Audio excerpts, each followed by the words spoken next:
ओम ओम वंशी विभूषित करा नवनीरदाभात् पीताम्बराधरुणबिम्ब फलाधरोष्ठा पूर्णेन्दु सुन्दर मुखा दरविन्द नेत्रात् कृष्णात् परं किमपि तत्त्वमहं न जाने कृष्णात् परं किमपि तत्त्वमहं न जाने। ओम अथ चतुर्दशो अध्यायः। पिछले अनेक अध्यायों में योगेश्वर श्री कृष्ण ने ज्ञान का स्वरूप स्पष्ट किया। अध्याय 4 के 19वें श्लोक में उन्होंने बताया कि जिस पुरुष द्वारा संपूर्णता से आरंभ किया हुआ नियत कर्म का आचरण क्रमशः धीरे धीरे उत्थान होते होते इतना सूक्ष्म हो गया कि कामना और संकल्प का सर्वथा शमन हो गया। क्या मतलब है कि जब साधना शुरू करता है साधक गुरु की शरण लेकर उस नियत कर्म में प्रवृत्त होता है तो खुद को भी पता नहीं चलता। धीरे धीरे उन्नति होते होते साधना इतनी सूक्ष्म हो जाती है कि हमारी इच्छाएं कहाँ लुप्त हो गई, कहाँ खत्म हो गई और किसी भी प्रकार का फिर अंदर संकल्प भी नहीं होता। ये परिणाम होता है उस नियत कर्म का, पर होता ही अपने आप ही है, नेचुरल, नॉर्मल। इसमें कुछ सोचने की या देखने की बात नहीं है। और उस समय जब ऐसी स्थिति आ जाती है, कामना और संकल्प नहीं बचे, उस समय जिसे वह जानना चाहता है उसकी प्रत्यक्ष अनुभूति हो जाती है। कहाँ से चले थे, मंजिल कहाँ से शुरू की थी कि मैं जानना चाहता हूँ उस तत्व को, उस सृष्टि के मालिक को, तो धीरे धीरे उसकी अनुभूति भी, प्रत्यक्ष अनुभूति भी होने लगती है और उसी अनुभूति का नाम ज्ञान है। 13वें अध्याय में ज्ञान को परिभाषित किया, बहुत अच्छे से समझाया भगवान ने ज्ञान का तात्पर्य। आत्म ज्ञान में एक रस स्थिति, मतलब अपने स्वयं के ज्ञान में, आत्म ज्ञान में हम कौन हैं उसमें हमारी स्थिति का हो जाना, और तत्व के अर्थ स्वरूप परमात्मा का प्रत्यक्ष दर्शन ज्ञान है। तत्व के अर्थ स्वरूप में, तत्व रूप से तो वो कर्ण कर्ण और क्षण क्षण में है। जिधर हम देखते हैं हमें उस परमात्मा का ही दर्शन होता है। तो उस परमात्मा का प्रत्यक्ष दर्शन जब होने लगता है हमें अपने चारों ओर सृष्टि में, उसी का नाम ज्ञान है। क्षेत्र क्षेत्रज्ञ के भेद को विदित कर लेने के साथ ही ज्ञान है। क्षेत्र शरीर, शरीर को जानने वाली आत्मा क्षेत्रज्ञ, इसको अलग अलग समझ लिया, ये ज्ञान है। ज्ञान का अर्थ शास्त्रार्थ नहीं है कि वाद विवाद कर रहे हैं बैठ के, हम अपनी बात कर रहे हैं, सामने वाला अपने व्यू पॉइंट्स रख रहा है, वो ज्ञान नहीं है। शास्त्रों को याद कर लेना ही ज्ञान नहीं है, बल्कि अभ्यास की वो अवस्था ज्ञान है जहां वह तत्व विदित होता है। अभ्यास कैसा? आध्यात्मिक अभ्यास। अपना पुरुषार्थ जब एक इंसान करता है तो करते करते एक अवस्था आ जाती है जहां वो तत्व, वो जो रहस्य है सृष्टि का, परमात्मा का, वो विदित होने लगता है। जब वो विदित होने लगता है तो वही ज्ञान है, उसका एहसास होने लगता है अंदर ही अंदर। परमात्मा के साक्षात्कार के साथ मिलने वाली अनुभूति का नाम ज्ञान है। और एक परिपक्व अवस्था पर साधक साक्षात्कार करता है परमात्मा का। कैसे करता है? अनुभूति से। ऐसे नहीं कि सामने कुछ देखेगा, साक्षात्कार के साथ मिलने वाली अनुभूति, अपने से अनुभव, उसका नाम ज्ञान है। और इसके जो कुछ भी विपरीत है वो सब कुछ अज्ञान है। इस प्रकार सब कुछ बता लेने पर भी, मतलब पिछले जितने 13 अध्याय निकले उन सब में ये सब चीजें भगवान ने बताई। ये सब बता लेने के बावजूद भी इस चौथे अध्याय में योगेश्वर श्री कृष्ण कहते हैं, अर्जुन, उन ज्ञानों में भी परम उत्तम ज्ञान को मैं फिर भी तेरे लिए कहूंगा। जैसे किसी को कुछ दें, दिल से दें, प्यार से दें, और दे के दिल ना भरे तो मन कहे मैं तुझे अभी और भी कुछ देना चाहता हूँ, फिर कुछ अंदर से निकालें और दें, देते जाएं, है ना? प्रेम ऐसा होता है। ईश्वर प्रेम स्वरूप है ना, तो देंदा जाता है, सारी सृष्टि को दे ही रहा है, भर ही रहा है। तो यहाँ भगवान ज्ञान दे रहे हैं अर्जुन को, तो कह रहे हैं इतना ज्ञान 13वें अध्याय तक सब कुछ देने के बावजूद भी उन ज्ञानों में भी परम उत्तम ज्ञान को मैं फिर भी, उसी परम उत्तम ज्ञान को मैं फिर भी तेरे लिए कहूंगा, फिर से कहूंगा। योगेश्वर उसी की पुनरावृत्ति करने जा रहे हैं, मीन्स दोबारा रिपीट करने जा रहे हैं, क्योंकि शास्त्र सुचिंतित पुनि पुनि देखे, रामचरित में बोला है कि भली प्रकार चिंतन किया हुआ शास्त्र भी बार बार देखना चाहिए। हमने बहुत अच्छे से पढ़ लिया किसी शास्त्र को, चिंतन भी कर लिया, लेकिन फिर भी हमें क्या करना चाहिए, बार बार उसको देखना चाहिए। और इतना ही नहीं, ज्यों ज्यों आप साधन पथ पर आगे बढ़े ना, और ज्यों ज्यों उस इष्ट में प्रवेश पाते जाएंगे, तो क्या होगा, त्यों त्यों ब्रह्म से नवीन नवीन अनुभूति भी मिलेगी। तो देखो ना, जितना आगे बढ़ते थे उतना ही कुछ नवीनता मिलती है, नया नया मिलता है, तो और अंदर प्रवेश करने का मन करता है, और बार बार देखने का मन करता है। और ये जानकारी सद्गुरु महापुरुष ही देते हैं। नई नई जानकारियां हमें कहाँ से मिलती हैं, गुरु से ही मिलती हैं। इसलिए श्री कृष्ण कहते हैं कि मैं फिर भी कहूंगा। सुरति, सुरति का मतलब है स्मृति।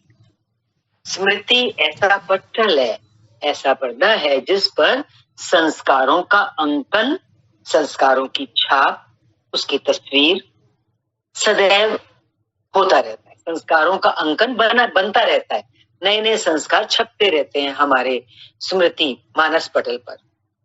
यदि पथिक को इष्ट में प्रवेश दिलाने वाली जानकारी धूमिल पड़ती है, तो उस स्मृति पटल पर प्रकृति अंकित होने लगती है। आगे ना वही बात कि अगर हम बार बार उसका रेपिटेशन नहीं करेंगे ज्ञान का, फिर उसे नहीं देखेंगे, नई नई जानकारी गुरु से नहीं लेंगे, तो जो जानकारी इष्ट में प्रवेश दिलाने वाली हमें मिली थी, वो धूमिल पड़ जाएगी, धीमी हो जाएगी, धुंधली हो जाएगी। तो और उस स्मृति पटल पर वो धुंधली पड़ेगी परमेश्वर की जानकारी, तो उसके बदले में प्रकृति अंकित होने लग जाएगी। ऐसा व्यवहारिक जीवन में भी अगर देखो, कोई ज्ञान के रास्ते लगता है, बहुत आगे बढ़ जाता है, लेकिन फिर वो रास्ता बदल के अगर संसार में प्रवेश कर जाता है, तो उसका ज्ञान धूमिल पड़ जाता है, वो बात नहीं रहती। इसलिए इसको बनाए रखने के लिए चमकाए रखना पड़ता है। कहते हैं ना, बर्तन को रोज मांजते रहो तो चमका रहता है। ऐसे ही हमारा ये अंतःकरण है, इसको गुरु के ज्ञान से रोज रोज रोज रोज चमकाते रहो, धोते रहो, ताकि प्रकृति इस पर अपनी छापे ना छोड़े, अंकित ना हो, प्रकृति के संस्कार ना पड़े हमारे मानस पटल पर। ये सुजागी बहुत जरूरी। इसलिए कह रहे हैं आगे, पूर्ति पर्यंत, आखिर तक साधक को इष्ट संबंधी जानकारी दोहराते रहना चाहिए। दोहराना बहुत जरूरी है। आज स्मृति जीवंत है, गुरु ने हमें हमारी स्मृति दिलाई, तो देह नहीं तो आत्मा है। आज तो ये स्मृति हमारे साथ है, लाइवली है, किंतु अग्रतेर अवस्थाओं में प्रवेश मिलने के साथ ये अवस्था नहीं रह जाएगी। आगे बढ़ेंगे तो आज की जो अवस्था है वो आज वाली नहीं रहेगी। आगे बढ़ेंगे, कैसी भी अवस्था आ सकती है, कुछ परिवर्तन भी आ सकता है, या तो इसी में उन्नति हो सकती है या अवनति भी हो सकती है। इसीलिए पूज्य महाराज जी कहा करते थे कि ब्रह्म विद्या का चिंतन रोज करो, एक माला रोज घुमाओ, जो चिंतन से घुमाई जाती है। हाथ के मनके की माला से खाली तात्पर्य नहीं है, चिंतन की माला, चिंतन चिंतन, बार बार चिंतन करना, विचारो विचारो। बाहर की माला नहीं, यहाँ स्पष्ट लिखा भी है, बाहर की माला नहीं। एक माला रोज घुमाओ मीन्स बाहर की माला नहीं। इस पथ पर जो आ गया, विचार के पथ पर, ज्ञान के पथ पर, उसको तो अपने मस्तिष्क को, मन को, मन की माला, विचारों की माला घुमानी है। शास्त्र विचार, ये तो साधक के लिए है, किंतु जो वास्तविक सद्गुरु होते हैं वे सतत उस पथिक के पीछे लगे रहते हैं। साधक तो अपना परिश्रम करता ही करता है, पुरुषार्थ करता ही है, लेकिन गुरु भी ऐसे पथिक के पीछे लगे रहते हैं, भीतर उसकी आत्मा से जागृत होकर, उसके अंदर प्रवेश करके, तथा बाहर अपने क्रियाकलापों से, अपने जीवन के आदर्श से, अपनी गतिविधियों से उसे भविष्य में घटित होने वाली परिस्थितियों से अवगत कराते चलते हैं कि ऐसी परिस्थिति आए तो उसका ये परिणाम होगा, उसका ये अर्थ होगा, उसका ये प्रभाव होगा। इस तरह से गुरु अपने भक्त को रोशनी देता चलता है, अवगत कराता रहता है हर बात से। इसलिए गुरु का संग बहुत जरूरी है। योगेश्वर श्री कृष्ण भी महापुरुष थे। अर्जुन शिष्य के स्थान पर है। अर्जुन ने भगवान कृष्ण से जब शुरू में प्रार्थना की थी, क्या कहा था? जब शरण ली थी, संभालने की प्रार्थना की थी, मुझे संभालिए। इसलिए योगेश्वर श्री कृष्ण का कथन है, एक बार भक्त कह देता है मुझे संभालिए, तो भगवान का क्या कहना है? ज्ञानों में भी अत्यंत उत्तम ज्ञान को मैं पुनः कह चुका हूं। उस उत्तम ज्ञान को, सारी दुनिया के ज्ञानों में जो उत्तम ज्ञान है, बता देने के बावजूद भी मैं दोबारा तेरे लिए कहूंगा। कैसा दिव्य प्रेम है ये गुरु और शिष्य का, यहाँ देखने को मिल रहा है। श्री भगवान उवाच, चतुर्दश अध्याय का पहला श्लोक आरंभ कर रहे हैं। परम भूयः प्रवक्ष्यामि ज्ञानानां ज्ञानमुत्तमम् यज्ञात्वा मुनयः सर्वे परां सिद्धिमितो गतः। अर्जुन, ज्ञानों में भी अति उत्तम ज्ञान माना परम ज्ञान को मैं फिर भी तेरे लिए कहूंगा, जिसे पीछे कह चुके, जिसे जानकर सब मुनिजन इस संसार से मुक्त होकर परम सिद्धि को, उस परमेश्वर पिता को प्राप्त होते हैं, जिसके बाद कुछ भी पाना शेष नहीं रहता। परम प्राप्ति है। फिर संसार की कोई भी प्राप्ति या उसके अलावा कोई भी उपलब्धि कौवे के बीज के समान रह जाती है। अगला श्लोक, इदं ज्ञानमुपाश्रित्य मम साधर्म्यमागतः सर्गेऽपि नोपजायन्ते प्रलये न व्यथन्ति च। इस ज्ञान का नजदीक से आश्रय लेकर, इस ज्ञान के बिल्कुल नजदीक पहुंच के, पूरी तरह एकात्म होकर, और फिर अंदर से तो समझ लिया, नजदीक से आश्रय तो ले लिया, क्रिया से चलकर उसको जीवन में ढालना भी है। पास पहुंचकर, नजदीक से आश्रय लेकर, क्रिया से चलकर, पास पहुंचकर मेरे स्वरूप को प्राप्त हुए लोग उस मंजिल के पास पहुंचकर फिर मेरे स्वरूप को प्राप्त हो जाते हैं।